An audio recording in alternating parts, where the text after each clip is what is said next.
Dave, welcome to the W2 Prison Break Show. I'm really excited about what we're going to discuss today. Brian, it's my pleasure. And I got to tell you, my friend, you've got the best title for a podcast ever.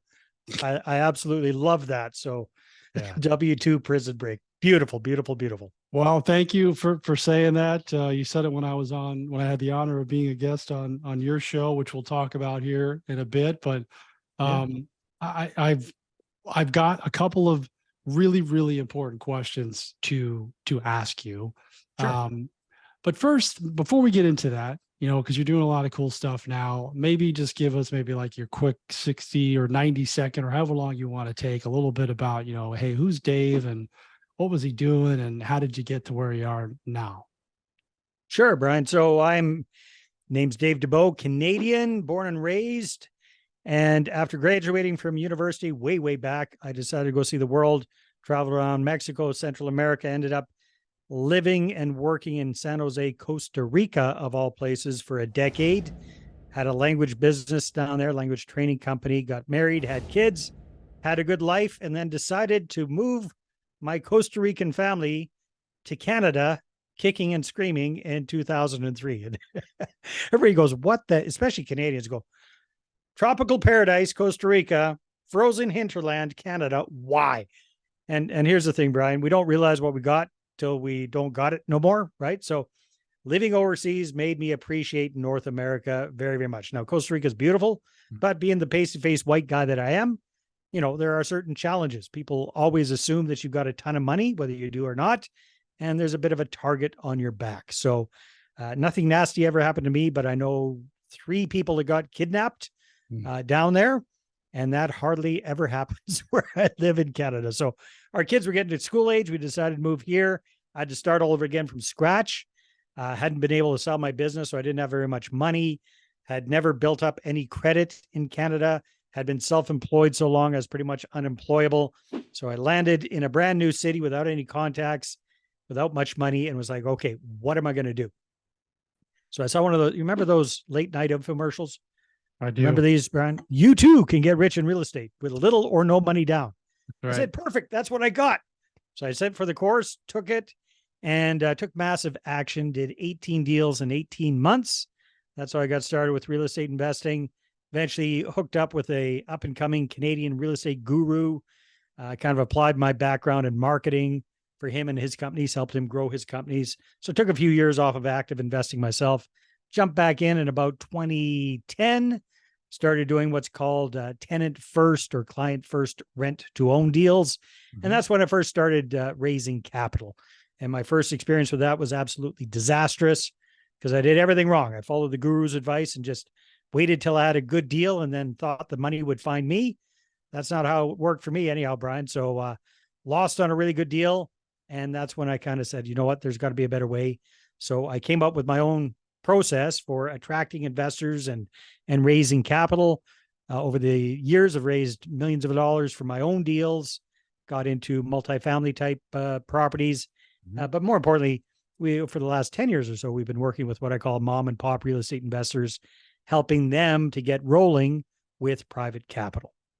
Yeah, I love it. Beautiful. Okay. So I love that you said no money, no credit, no contacts, no job. And then you did 18 deals in 18 months. And the word I wrote down was action. I took a bunch of action, like, right. You did imperfect action, imperfect action, but you took it. You Yeah. took action. You didn't stand idly by waiting for something to happen to you. I'd pretty much burnt my ships there, Brian. I had very few choices.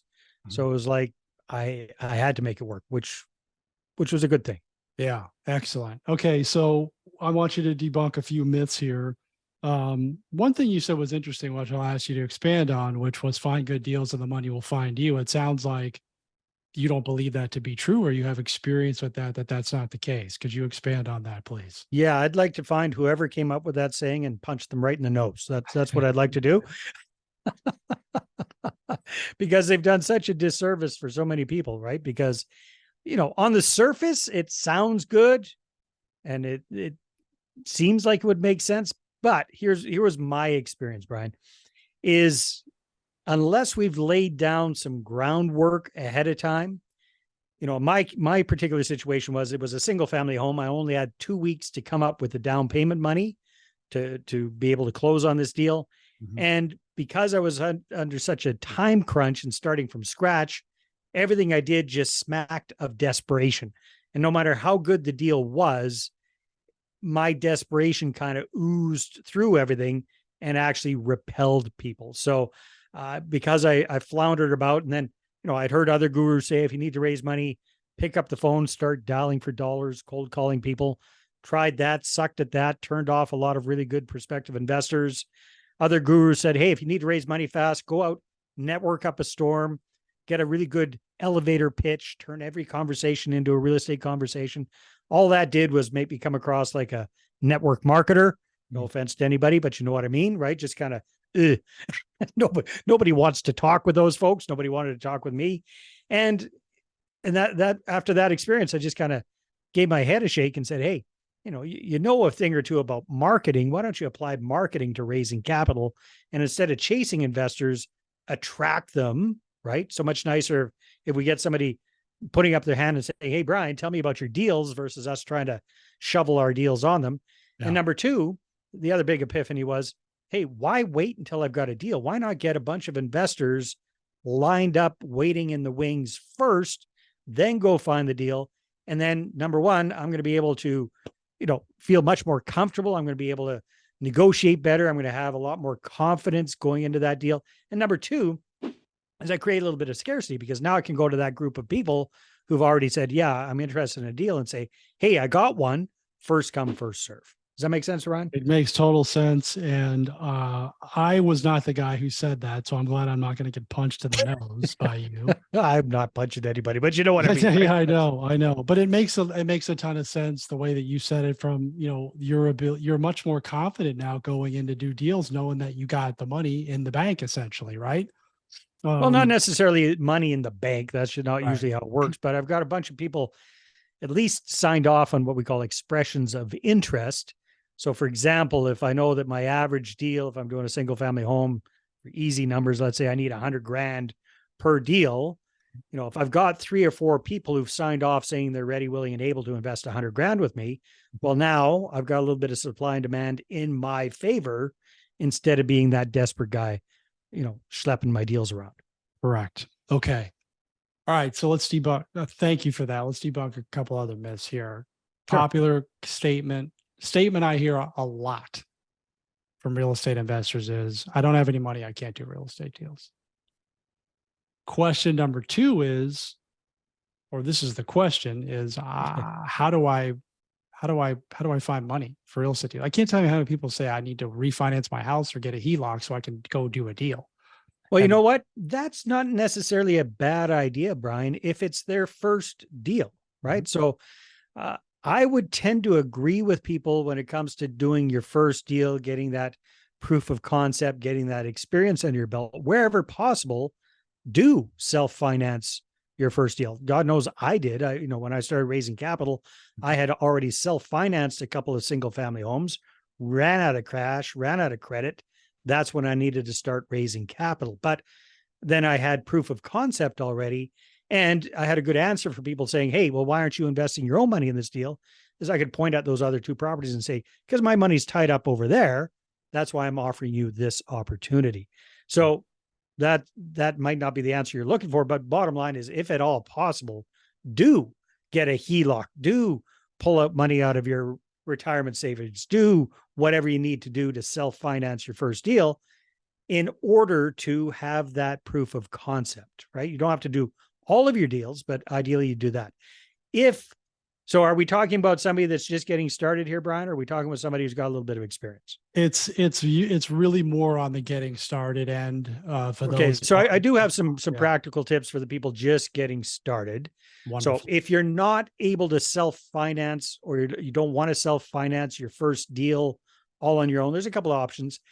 One would be to partner up with somebody who's actively doing the kind of deals that you want to do and finance that deal and pay to play. So you are not so much the passive investor on that deal.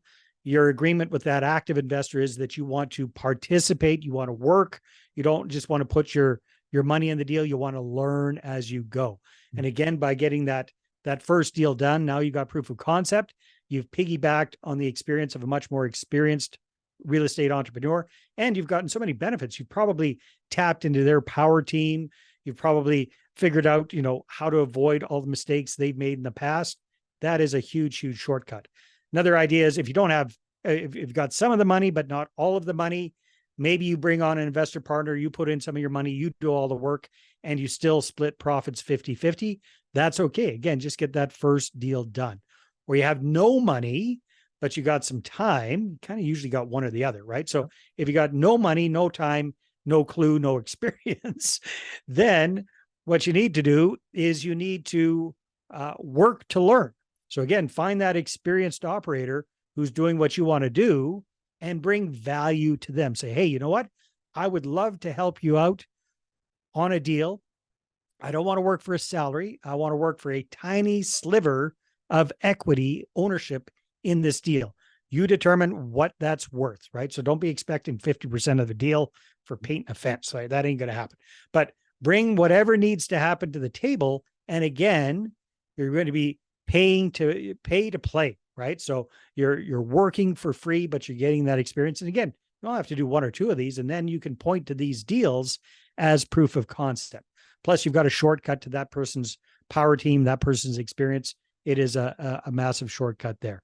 And then last but not least, Brian, if you do happen to convince your mom, your dad, your rich uncle, whoever, to come up with the money for your very first deal, and that's about the only people that are going to do that because you're family, that's pretty much it. Yep. Then I would recommend that you be extra generous with that person with the profit split. Don't be doing a 50-50 thing. They're putting it all on the line for you to kind of, get your feet wet and learn on the job, so to speak. So you might want to, for that first deal, do the profit split 70-30 in their favor, 80-20 in their favor, 90-10 in their favor, whatever it is. Just get, like my friend Barry McGuire says, get the first damn deal done, right? Yeah. That's the big goal. Yeah. Get in the game. Yeah. Yeah, for sure. Wow. So you gave 4 great examples of the variety of different skill levels and financial levels. And really, for everyone listening out there, you're kind of out of excuses now, I think.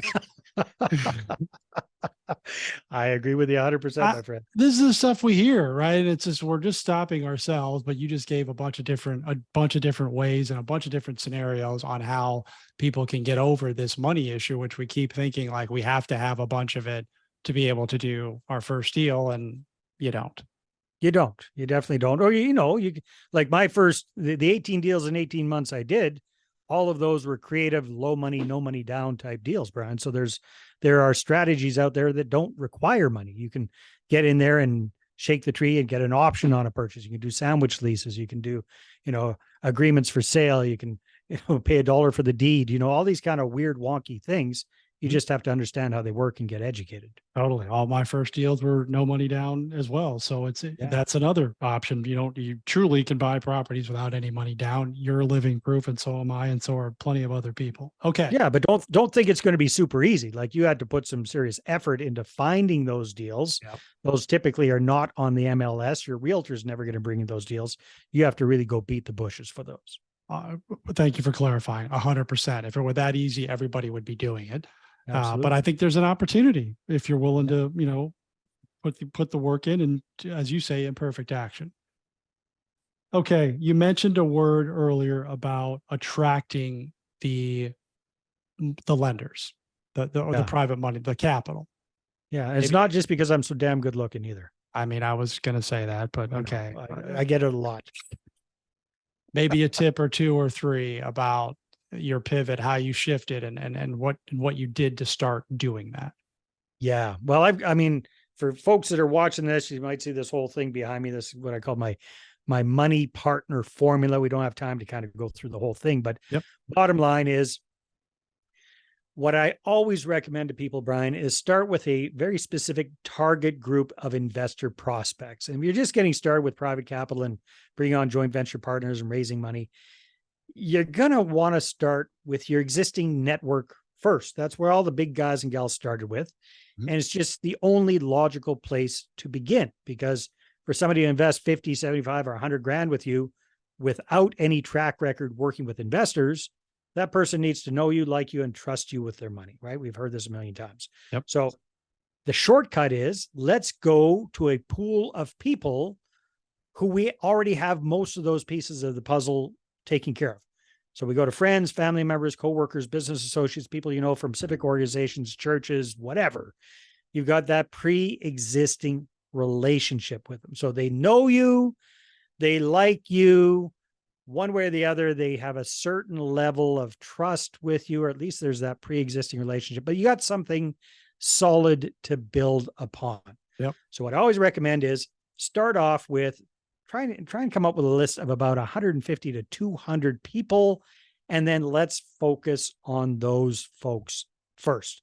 And what I found over the years working with lots of people doing this, Brian, is that most people have, somewhere between 1.5 and $3 million worth of capital available to them within their existing network first, before they even have to think about going outside of that network. So let's focus there. Let's shake the tree. Let's squeeze all the juice out of that first.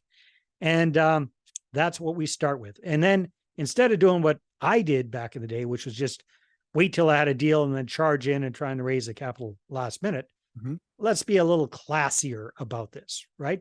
So what I always recommend is start off by reconnecting with the people on this list, kind of on a personal level first, before we start talking real estate. So I have a whole process that I go through that I call the connection resurrection. The connection resurrection. And that's to, revive some of these dormant connections, old high school buddies and whatnot that you haven't seen for years or decades or whatever. Yeah. Let's warm them up first before we start pitching deals, before we start throwing real estate opportunities across their desk, right? So we do a whole little automated email campaign that does, 90% of the heavy lifting for us. And then we've set the stage for the marketing. And then after that, even then, we're not directly pitching deals to people. To start the marketing. And here's what I like to do, Brian. I like to do what I call edutaining communication. So ideally, a little bit educational and a little bit entertaining. A little bit educational, a little bit entertaining, and with a clear call to action. So we tell people exactly what we want them to do, right? So we send out the marketing material that might look like, so for example, we're doing this with clients. The first week of the month, it's going to be an electronic newsletter. Second week of the month, a short blog post or an article. Third week of the month, a short video, a video log. Fourth week of the month, maybe another blog article. Then the next month, drip, drip, drip. So every single week, a little piece of edutaining communication is going from you to that list of a couple of hundred people, trying to create that curiosity. And the call to action is always the same thing. Hey, if you'd like to find out more, click here, book a call, book a call, book a call. Because the whole goal of everything we do here, Brian, is to get investor meetings booked, to get people to book a call. By that, I mean a Zoom call or a face-to-face meeting where you can go through a presentation, get them enrolled, get them signed off on an expression of interest. So important notes about marketing, because everybody screws this up. First thing we got to do is we got to recognize this. And let me know if this resonates with you, Brian. Yeah. Most normal human beings are not like us. I say this with love and affection. Yeah. I mean, we're real estate entrepreneurs. I lovingly call us real estate weirdos. But let me ask you this. Have you ever, gone out for beers with the buddies or whatever at a family get together, and you start talking real estate and you see people's eyes kind of glaze over? Have you ever had that experience? Every time without fail. It's usually like a 2-sentence conversation and they start talking about baseball or whatever. Yeah. Yeah. So here's what we got to remember. That's where they're at, and that's okay. So the last thing they want is for us to overwhelm them with everything we've learned about real estate and everything that Chat GPT can spit out about real estate on a regular basis. We don't want that. They don't want that. What they want is they want maybe a little gist of something that's hopefully somewhat entertaining and they want to know that you know your stuff, right? And we want to really focus on what's in it for them. They don't care about learning all of the jargon. They don't want to learn everything you know about. Brian, I think you've got a lot of experience with rent to own deals and different things like that. They don't want all of the nitty gritty, right? Nope. But the big picture overview, what's in it for them? How do we create that curiosity? And for them to understand that we are the experts. Do you have an example of what you might say or what you would say at said family party so that their eyes don't glaze over? Probably wouldn't say anything about real estate at said family party, right? Mhm. I'd have all said family members on my email list. Yep. And I'd be sending out this drip campaign, and it would be coming out, and then I would get them to come to me when they are interested, right? Now there's a way to speed these things up, Sure. but that's the big picture idea. Instead of us chasing after them, let's create the curiosity and let's get them coming to us instead. So at the family meeting, you know, if I wouldn't force it on somebody, but when somebody says, "Hey, Brian, how you doing?" and you've just done a really cool deal that's made you and an investor partner a lot of money, say, "Great. Yeah, I just wrapped up one of our real estate deals and made a lot of money and got my investor a 56% return on their investment. How about you? How's things going for you?" Yeah. Just You see what a I little mean? blurb in there. Yeah. About the return. Yeah. And then if their eyes are if they're not interested, great, talk about baseball. Doesn't matter, right? Nope. But chances are that might, what do you mean? How did you do that, Brian? Yeah. Okay. So again, this is at the family get together. This isn't for everybody and anybody necessarily. That'd be kind of weird, but that's the thing. But I did learn something years ago that would be valuable if you're out just kind of genuinely meeting and mixing with people. Mm-hmm. So Brian, back in the day when you were learning about real estate investing, did you learn about 30-second elevator pitches? I was in the elevator business in my W-2 job, so I had to have a strong. Yeah, maybe you invented it. I don't know. I sold them. I sold elevators, so I had to have an elevator right. pitch. You had to have your elevator pitch. No, well, I'm talking about the sales pitch, right? That's supposed to be able to grab somebody's attention in 30 seconds, yada, yada, yada. Yep. I know. So we all learned about that, and I thought I had a good one. But challenge was anytime I went and used it, like at a Chamber of Commerce meeting or just with regular human beings, it just really felt weird, right? Because nobody talks that way. So a friend of mine had the same challenge with her elevator pitch. And finally, she came up with a great one. And when the next time somebody asked her, "Hey, Julie, what do you do?" She said, "I collect houses." That's it. That's all she said. Credit where credit's due. That lady's name is Julie Broad. Very, very smart lady. So I collect houses. And then the other person would be like, what the hell does that mean? What do you mean you collect houses? What do you mean, porcelain houses? It started the conversation, right? Yeah. Got the person leaning in, got them finding out more, right? So back in the day when I had my elevator pitch for rent to own, it was some convoluted thing. It was pretty slick, but it just seemed weird. Yep. And hers is just so much. It's not even 30 seconds. That's a 2-second elevator pitch, right? So I collect houses. I love less is more always, in my opinion.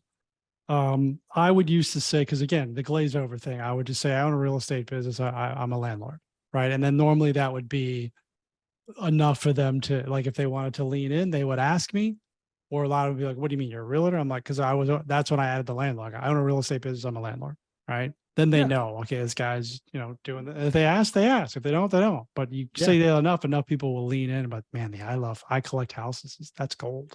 Yeah, like there's if you can come up with something kind of sexy like that. I had a person on my podcast recently, and she came up with one that was beautiful. Yeah, because she's investing in Belize, and when people in Central America, people ask her what she does, she says, "I just bought a beach." how can you not lead in about that, right? Nobody ever says that. Nobody's ever said that to me in my entire life. So but I like that. But it puts the ball in the other person's court to ask a follow-up question, right? Yeah. And that starts the conversation. Totally. Because inevitably, that's kind of like a hi, how you doing? Yeah. what do you do for work type of thing. That question's coming up. So if you Yeah, which I'm a something like plumber, that, I'm an accountant. The boring normal answer, which is what yeah, most people are accustomed to. You throw in a little zinger like that, it wakes them up, right? It right. starts that conversation. So important. That's a great nugget there, Dave. Okay, now you teach people how to do this, right? This isn't like you said. You can't. We'd have to probably have like 6 podcasts for you to be able to be able to teach this. So how do we get the entire process? Because there's much more to this than what you just gave us, which is a lot. I mean, the inner circle thing is huge. I was like, really $1.5 to $3 million in your inner circle? That seems unbelievable, but I totally believe it. So Yeah, man. how do we continue to get educated on this? Well, a couple of things. So, number one way people can go to my website, which is moneypartnerformula.com. You can poke around there, you can learn stuff there, Mhm. uh, find out more. There's resources and whatnot. You can get a copy of my PDF copy of my book, Money Partner Formula, there as well. The other thing I've got going, which I had the pleasure of you being a guest on my podcast, Mhm. is my podcast, which is called the Property Profits Real Estate Podcast. And who I'm really looking to interview these days, Brian, are what I call everyday people investing in real estate, mom and pop real estate investors. Mm. So if you're interested in getting some more exposure, stretching your comfort zone, being a guest on a podcast, that's a great way to boost your visibility and your credibility in the eyes of prospective investors. Then go ahead. You can book a time to be a guest on my show. You can check that out at daveinterviewsyou.com. DaveInterviewsYou.com. All these will be in the show notes, folks. So please don't pull over and start writing this stuff down. We'll have it in the show note links. And Dave is an amazing host. Obviously, he's a great guest as well. But he really did a great job with our interview. I'm looking forward to that one coming out. So definitely take advantage of that because it's going to give you some exposure, right? Definitely. And then you're going to learn about how to raise private capital. This is a question that everybody asks. Like inevitably, even if you got a bunch of money sitting on the sidelines, you are going to run out of cash. Definitely. Yeah. Yeah. Plus, it's always a good idea to have some cash on the sidelines in case of contingencies, right? So you want to have a little bit of a bankroll on the Yep. side. Yeah. Totally, completely. And I think one of the other myths is, and maybe you could share a little bit is that the money is scarce. Like people just have bad thoughts about money. Money's the root of all evil. There's not enough of it around. Like I tell people all the time, like there truly is literally money growing on trees. There's none in my backyard, but there's money everywhere.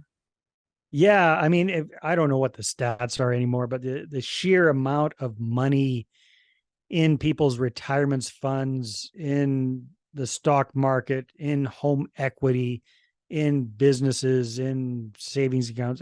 It's astronomical.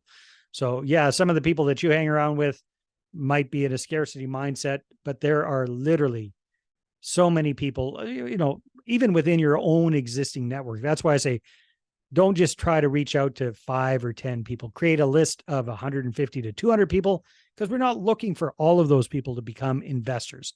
But out of that group, there are somewhere between 10 and 30 people who can and will invest anywhere from $50 to $500,000 with you if it makes sense. So it's a matter of figuring out who those people are and how to get their attention. Yeah. And that's likely all you need for your deals, Dave, is 10 to 30, right? People. Oh, even less. Most people Yeah. don't even need that many people, Brian, right? Because here's the thing, you do a good job. There's another thing you can check out on my website, is the lifetime worth of an investor. How much an investor is worth to you over your working relationship. That number will probably blow your mind. But bottom line, if you take into account repeat business, because if your investor's happy with you and the returns they're getting, well, then guess what? They're going to reinvest with you. They're also, if you're proactive about it, you're also going to be able to get testimonials and referrals to the people that they know as well.